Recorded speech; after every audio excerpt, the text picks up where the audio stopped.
Vanakkam. Today, I am going to take up another very important topic of peer review. That is the questionnaire to be submitted by the practicing unit to the board as well as to the reviewer, peer review reviewer. So what are the important things that you have to see from the questionnaire that I am going to cover it today? Once a form is being selected for the peer review, and the peer review board will definitely ask the practicing unit to submit the questionnaires. So I'm going to highlight the importance and what are the important details that you have to submit in the peer review questionnaire. And first introduction, the peer review board will inform you that your form or you have been selected for the peer review. And it is a duty of the practicing unit to submit the reply which they ask through the questionnaire to the board within 15 days of the receipt of the information, within 15 days of the receipt of the information that he has received from the board, and the details have to be sent to the board as well as to the reviewer. This will help the reviewer to come to a conclusion. So what is the nature of the details? What are the things, the activities that are being carried out by the practicing unit? That is, questionnaire helps to ascertain the existence of internal control with the practicing unit in order to ensure the quality of assurance services. What are the quality of assurance services? Whether all the quality of services are there or not, this questionnaire reply will give an prior information, prior communication to the peer reviewer. And this questionnaire is being divided into different sections, and it also deals with the policies and procedures. That is, practicing unit, what the policies and procedures that have been dealt by the practicing unit, with reference to the leadership responsibility, ethical requirements, acceptance and continuance of client relationship, human resources, engagement performance, and monitoring, etc. So it's a very, very important thing that this questionnaire is the base based on which the reviewer can start his work, then can plan his work. So for that, the response to the questionnaire is a must one, and the practicing unit, they have to give the reply within 15 days of the receipt of the questionnaire. And here, the questionnaire which the peer review board has given is not exhaustive. It's only indicative. So if you want, you can submit even additional information in that questionnaire. Some questions, sometimes it is not applicable to the all practice units. So it may be applicable to one unit, it may not be applicable to another practicing unit. So it is only an indication that all these practice units have to have the control with the reply. And if it is not there, then you can give not applicable. And non-existence of some controls need not be construed as a deficiency of practice unit. The question is there, but a practicing unit, if they are not maintaining any proper control, that doesn't mean that that practice unit has got deficiency. It's only an indication, and if it is that, then it can be rectified. And question is helpful to the reviewer to plan the review. So this is a basic thing. So how to do the peer review? It will help the peer reviewer to plan. And on visit, so after the receipt of the questionnaire, after going through the questionnaire, the peer reviewer can make a visit to the unit, and he can evaluate the reasonableness and accuracy of responses to the question. Whether the response which the practice unit has given to the question are reasonable or not, that they can they can find from the questionnaire. And reviewer decide whether the practice unit has got the adequate system or not. So on personal visit, he can come to a conclusion that whether the practicing unit has got the adequate system or not. And even by going through the questionnaire also, he can come to the conclusion. And whether the satisfactory performance will be there in the practicing unit, those say the same is not adequately explained in the questionnaire. Sometimes the question is not, that is a reply to the questionnaire is not exhaustive, but on personal visit, the reviewer can analyze, can identify that the satisfactory performance is there. So that is also possible. So the reviewer can also ask some other information. Suppose if they want any additional information, then the questionnaire can, then the reviewer can ask the practicing unit to submit additional information. That is also possible. So the questionnaire is not an exhaustive, it is only an indicative one. And if the reviewer wants, he can go for the additional information. Then if suppose even next visit also he can go. It is not restricted to one visit. If the reviewer feels he wants to go for additional visit, yes, that is also permitted. And in case of large advances, in case of large practicing unit, and if the practicing unit or large practice unit mentions that their quality control they have got the quality control manuals and everything is indicated in the quality control manual. So to verify that, the reviewer can go to the practicing unit and he can do it. And even before actually planning the on-site review of control. So before verifying the online control, you can go to the unit once again and you can take all the information, so that only after confirmation of that, then you can go for the on-site review of controls. Then this additional visit helps the reviewer to understand the prevalent control in operation at those units with reference to performing assurance services. So by this additional visit, the reviewer can easily understand whether the practice unit has got a proper control with reference to the performing of assurance services. So this is also addition. This also helps the reviewer to take the proper format of reply. All the information which the practice unit gives are confidential. It is the duty of the reviewer to maintain confidentiality of it. This is very, very very important thing, that a reviewer can receive the questionnaire from the practicing unit. The practicing unit, they will give the details. They will give all their professional details in that questionnaire, because the practicing unit has to follow the ICA guidelines. So they have submitting all the information, and all these informations are confidential in nature. So these confidential informations details have to be maintained confidentially by the peer reviewer. He is not supposed to reveal this to the others. So it is a clear indication that it is one of the duty of the peer reviewer to maintain the confidentiality about the customer, about the practicing unit. So this is a very, very important thing. So that is why whenever you apply for the peer review empanelment, the peer review board will ask you to give the confidentiality report about you. So this is a very, very important thing. So if you have been appointed as peer reviewer, please you have to maintain the confidentiality of the practicing unit. And now we are coming to the questionnaire part. What are the important points that you have to give reply? What are the important additional details that you have to give reply to the questionnaire? So in that, you have to write the name of the practicing unit and practice unit number. Second point is practice unit number. So you have to submit the practice unit number. From where you will get, this will be allotted by the peer review board when you have been selected for the peer review. So you have to write the practicing unit number.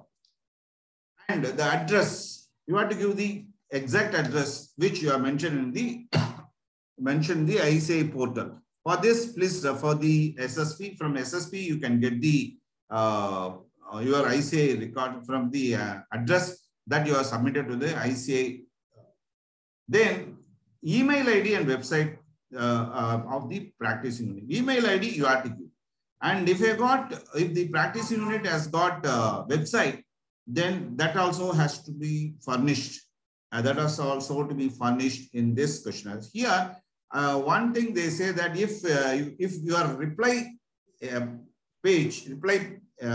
para is not sufficient, you can attach the paper and you can give the full information by referring the point number.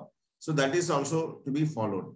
Next one is, what about the status of the practicing unit? So that means this is clearly indicated in the questionnaire that all these four are responsible to be followed, fall within the peer review board to conduct the peer review. So partnership form, proprietorship form, LLP, that is limited liability partnership, Then if any member is practicing in individual name, all are eligible to be covered under the peer review. So that means all the members, whether they are doing the practice in individual name or practicing in proprietorship name, LLP or partnership, all are liable for the peer review.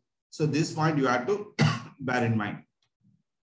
Then when you have started the profession or when you have started the practice or when you have registered the same thing, that is date of establishment of peer review, practicing unit that you have to give. For this, please refer the ICA records or SSP. There you will get the date. From there, you can write the date. The date should tally. The date of SSP and date of point number 6 should tally. And what about the firm registration number? Then, suppose if your firm is liable for the firm registration, for the peer review, then you have to submit the firm registration number, and you have to code if you are doing the practice in individual, then you have to go to the membership number. Then what about the type of the firm? That also you have to give, whether it's a small, medium or large, but it is being decided based on the turnover, assignment handle and the number of staff. Based on that, you have to give the reply. And you have to provide, some firms have got the networking details. So you have to provide the networking firm details in the questionnaire, and the date on which you are joined in the network, that also networking, that also should be mentioned. And if you have gone, if any firm has gone out of the networking, then why, on the date from which they have gone outside and why they have left the networking. The reason has to be clearly mentioned in the questionnaire. And the period of assurance service under review. That is today, suppose if in case if you have been appointed today, then 3 preceding years from today, what is the 3 preceding years? All the 3 preceding years are covered for the purpose of peer review. That is called as period of assurance service. Period of assurance service is today for the year, say 19/4/2022. Today you have been selected as peer review, selected for peer review. Then for 22, 21, 20. So 1/4/19 to 31/3/22 is your period of assurance. So for this, you have to give all the information to the peer reviewer. So it is very, very simple, sir. You have to maintain all the list intact. You have to maintain all the working papers, and you have to maintain all the records as per the sector wise, as per the client wise, as per the turnover wise, everything that you have to maintain. So basically, all are subject to the verification of the peer review. Contact person of practicing unit for peer review along with mobile number. Suppose if the peer reviewer comes to a place, to whom he has to contact. So that practicing unit, the person who is responsible to answer the peer reviewer has to be clearly mentioned. So the peer reviewer can directly contact that person, and he will negotiate, he will start dealing with the peer review work. And next question is particulars of constitution of peer review during the period review. That is, furnish the details of that you filled in Form 18 and filed with the ICA. So what about the constitution? So you have to file Form 18 to the ICA, and all the details you have to furnish here.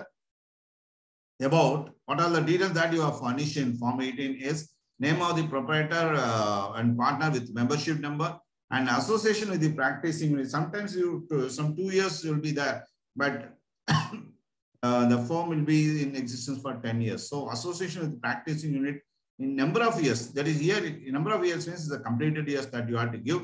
And professional experience in practice. What's the professional experience that you have got in the practice that you have to mention? And predominant function. What is the main or work of that practicing unit? Say in auditing, tax, consulting, everything that you have to give. And what are the, suppose if anyone has joined the practicing unit and if anyone has left the practicing unit, all the details also you have to furnish. So that means when you look into the questionnaire, the peer reviewer is in a position to understand the constitution about your firm. Then assurance of services like statutory audit, taxation, etc. And this has to be reported in detail with the partners.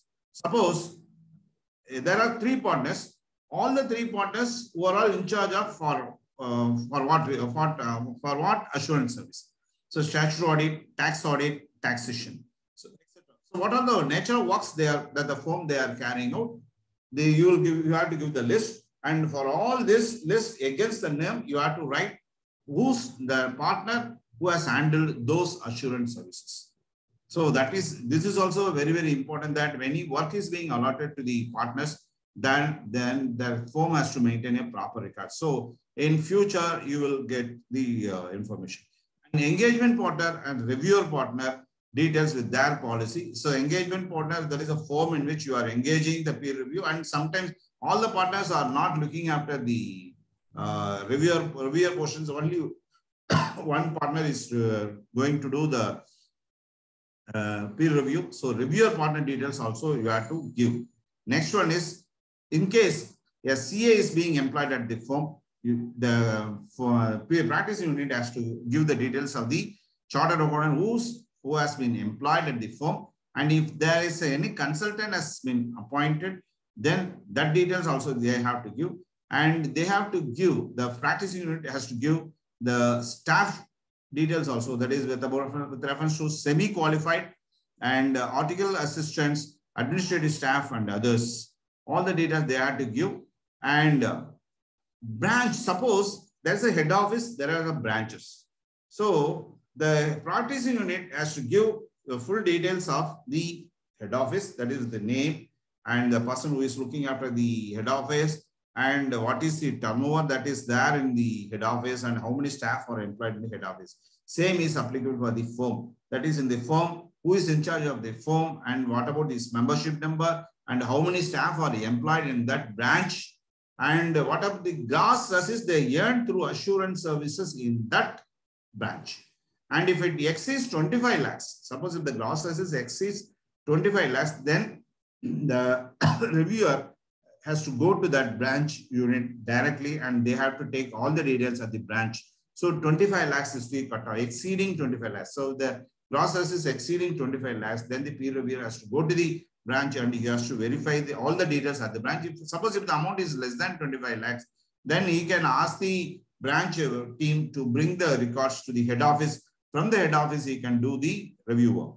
So for that, this 19 point is helpful to the reviewer to take the decision whether to go to the branch directly for personal visit or not. And do the branches handle the assurance services? So this is also another question to point number 20, whether the branch handles the assurance service. Sometimes it is not, some branches, they are not handling the assurance service. In that, if they are saying that the assurance services is not being carried out at the branch, then you have to put nil. And what are the control procedures that the branches they are following? Whether the head office has got the proper control to control the branches. That means they have to form a policy. And this policy matter has to be clearly informed to the peer reviewer through the questionnaire. And there, the reviewer, he will satisfy himself and say that, yes, the head office has got proper control procedure to control the branches. And practicing unit has to submit the gross assets of head office and branches from assurance functions during the peer review period. So for head office, what is against a repeated question of, say, point number 19. So in that, head office receipts are not included, but 22 is again, it's an additional information that once again you have to repeat the same thing. That is about the gross assets. What is the gross assets of head office? What is the gross assets of branches during the peer review period? What is the peer review period? That is 1920, 2021, 21, 22. Because if you have been selected for the peer review for this year, then and next question, that's the next question that the practice unit has to submit is the details of professional fees received from the clients, but excess of 10% has been received separately. Suppose if the out of the total gross assets, they have to calculate 10%. And those customers who pay more than 10% of the total fees, their name has to be given separately. That details have to be given separately. in the questionnaire so that the peer reviewer can come to the conclusion, okay, most of the fees belong to this 10% category. So they want the separation. That is, I say through PRB, that is peer review board, they want the separation of fees in excess of 10%. So professional fees from assurance and other services have to be separated. Have to be submitted separately. So there also professional fees you have to give the list, and assurance services other than the assurance services, what is the fee share that you have to calculate. You have to give the figures separately because the peer reviewer is has to verify the assurance services, and for other services they can do the test check, but they need not bother. And point number 24 is very, very important. Every audit firm, every audit individual has to maintain the working papers correctly. That is about with reference to assurance services. And the question is whether the working papers have been maintained in a hard copy or in an electronic mode. So these details you have to give. If it is maintained in hard copy, and it has been kept under the safe mode, where it has been set, where it has been kept in a, where is the storage place where this hard copy has been kept. So that details the practice unit has to give. And if it is maintained in software, then storage data from which software they are maintaining the details or the records have to be given to the peer reviewer. So they have to give the details. So we are maintaining in this mode. So this, based on this information, peer reviewer can take the decisions. And periodicity of the backup data. So every day, some audit firm, they are taking the backup every day or bi-monthly or weekly, and where they have kept intact. And the firm has to give, practicing unit has to go for the test, whether all the details have been backed up properly or not. So these details have to be furnished in the questionnaire. And in case practicing unit has got, all the practicing units have got the quality control manuals, then the same have to be shared to the peer reviewer. So all big firms or all large practicing units, they are maintaining they are having their own quality control manuals. These details have to be furnished to the reviewer. And in case, point number 29 is very, very important. In case you want to become a peer reviewer, and this is one. And if you are not, one of the minus point or one of the disqualification is if the peer reviewer applicant is facing any disciplinary action, then he is not eligible to be appointed as the peer reviewer. The same case applies to the practicing unit. Is there any partner of the practicing unit or any member of the practicing unit has suffered discipline or facing the disciplinary proceedings, and even if it is pending, that also you have to give. So if the ICA has taken any disqualification, then that has to be given. That is a separate thing. And disciplinary proceedings have been initiated and it is pending. That details also you have to give in the questionnaire. And here it's a very, very important thing. Practicing unit has to provide the details of assurance of service engagements. So this is very, very simple. What is our service engagements? They are clearly mentioning here: central statutory audit, tax audit, GST audit, internal audit, certification work separately. So they have who is looking after this work, and what is the services that he has carried out, what is the fees he has to carry out, and how many staff are employed to carry out these services. Everything you have to give separately. So for specific turnover and capital, borrowings and net worth. So you have to arrive at the net worth of the practicing unit. So the practicing unit, they have to submit their net worth, and this net worth has to be verified by the peer reviewer. So this assurance engagements do not include the following. So that means all this are included in the assurance services: central statutory audit, tax audit, GST audit, internal audit, certification work. And you have to give separately for each and every work, and with the reference to turnover, capital, borrower, and net worth. The next point is, other than this, these are not included and these are not subject to peer review. Management consultancy engagements, representation before various authorities, engagements to prepare tax returns or advising client in taxation matters, engagement in for compilation of financial statement, all these are common. So this will be repeated one in the presentation, and engagement solely to assist in the client in preparing, compiling or collecting information other than the financial statements, testifying as an eyewitness, and providing expert opinion on points on principle, such as accounting standards or applicability of certain laws on the basis of facts provided by the client, engagement of due diligence. These are all not part of assurance services. So if any client, any practicing unit has shown this income, that you need not worry. That will not be subject to peer review.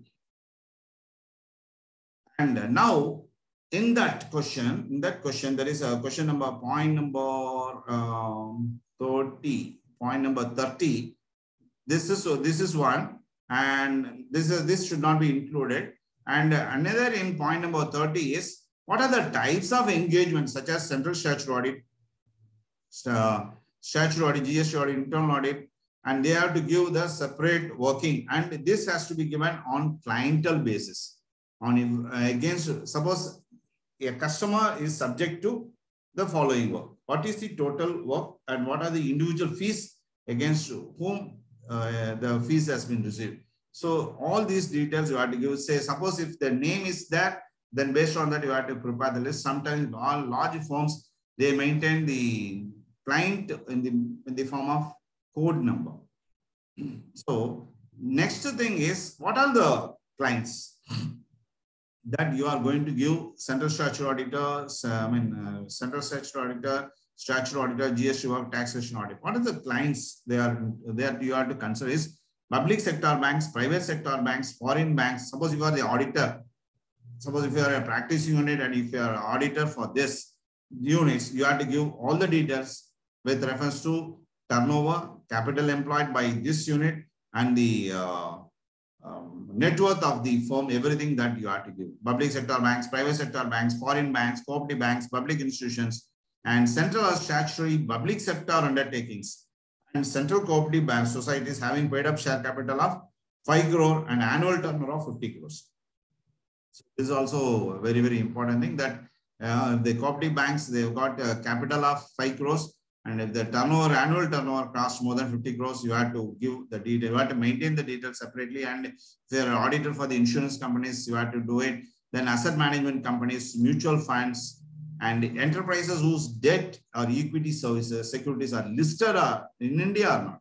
So that means listed enterprises of equity and debt securities, whether it is in India or abroad, you have to give the bifurcation. You have to keep it separately. And any body corporate, including trusts, which are covered in the public interest entities, and entities which have raised funds from public banks and financial institutions of over 50 crores. Suppose if any loan is being received by the practicing unit from the banks, suppose some practicing unit may raise the fund from the public. If the amount crosses 50 crores, then that has to be given in the questionnaire. And entities which have raised donations or contributions over 50 crores. So entities here means practicing unit, which have raised donations, that suppose if the entities which have raised more than 50 crores, and it has, if all those entities have been audited by the practicing unit, then the practicing unit has to give the reply. Entities having net worth of more than 250 crores at any time. That is net worth exceeding 250 crores anytime. That means during the period of assurance, if it exceeds, sometimes it may come to 260, now it is 240. Even if it exceeds 250 crores, you have to give the reply. That is entities which have been funded by central government or state government schemes of more than 50 crores. Sometimes the entities would have received government funds of more than 50 crores. And you are the auditor, then you are a practicing unit, then you have to give the reply to the peer reviewer. Then if you are auditor for regional rural banks and NBFC, other than this statutory, so NBFC, other than this, And all the NBFC are that is even if the amount is below 50 crores, then you have to give the reply. That is, if you are the auditor for NBFC, you have to give. And parent, subsidiary, associate, and joint venture of any entity mentioned in A to L. For all the A to L, which we have discussed so far, and if the parent company, subsidiary company, associate company, and joint venture company, you have to, if you are the auditor, then you have to give your reply. If you are in your practicing unit questionnaire. And officers of branches of public undertakings, public sector banks, private sector banks. So officers are branches. Though you are doing the public sector working, but you are even the office records also you have to give the reply. Then entities which have raised from public or banks or financial institutions for more than 25 crores but less than 50 crores. So initially they say that above 50 crores you have to give. And even if it is between 25 to 50 also, if you are the auditor, then the public practicing unit has to give the reply. And entities having net worth of more than 5 crores and the turnover for more than 50 crores, they use the word or. Either if it is more than 5 crores or if the turnover having more than 50 crores, but the net worth may be less than 5 crores. And you have to give the reply. You have to give the practicing unit to get the details of these units, and they have to furnish this to the peer reviewer. Then statutory audit of NBFC where there is no public interest involvement, but if the deposit is below 50 crores, that is less than NBFC deposit is 50 crores, then if you are an auditor for that NBFC, then you have to give your reply. And other entities, other than that, all details you have to give. So that means in total, you have to give, even if it is not covered by ATQ, that is also included in other entities. That means all your client details are subject to peer review other than the management consultancy, etc. There are 8 points and all are subject to peer review. And now with reference to question number 31, suppose some practicing unit has got the practicing unit have got some work through tendering process also. In that tendering process, what are the details that you have to give? Whether practicing unit obtained or procured any professional work, including attest function through the process of tendering. So that details they have to give. And if so, suppose if they have received it, then they have to give all the details. The form is also prescribed in the questionnaire that we will see in the next PowerPoint. And this reply has to be given in the attached format, that is prescribed format. And details of the employee per year, what is the total number of employees per year, and period employed and amount of remuneration, that also, that is these details you have to submit for the practicing unit which work have been obtained by the PU through tendering process. Whether the fees charged are commensurate with the amount of time and effort spent by the practicing unit. So for that, the fees have already been suggested by ICA, and if any practicing unit has received more than the fees prescribed by the ICA, then they have to give explanation why they have received more fees. So less fees, nobody will question it. If it is for more than the fees, then that has to be explained. And what's the year of, that is the format is there, format is there. And year of audit and professional work that you have to give, name of the organization and nature of assignment. That is all this you have to take through the tendering process, and rates and taxes charged by practicing unit per unit or consolidation aggregate, whether it is inclusive of GST or traveling, all the data that you have to submit. And this is a prescribed format. This is that. Then you have to submit the data. Then basis of payment, whether the fees have been received on the quarterly basis or half yearly basis or annual basis, that you have to see. And what is the man months? It is not man hours. What are the total details of the man months they employed at the practicing unit by the partners, that is man months spent by the partners and qualified partners and unqualified staff.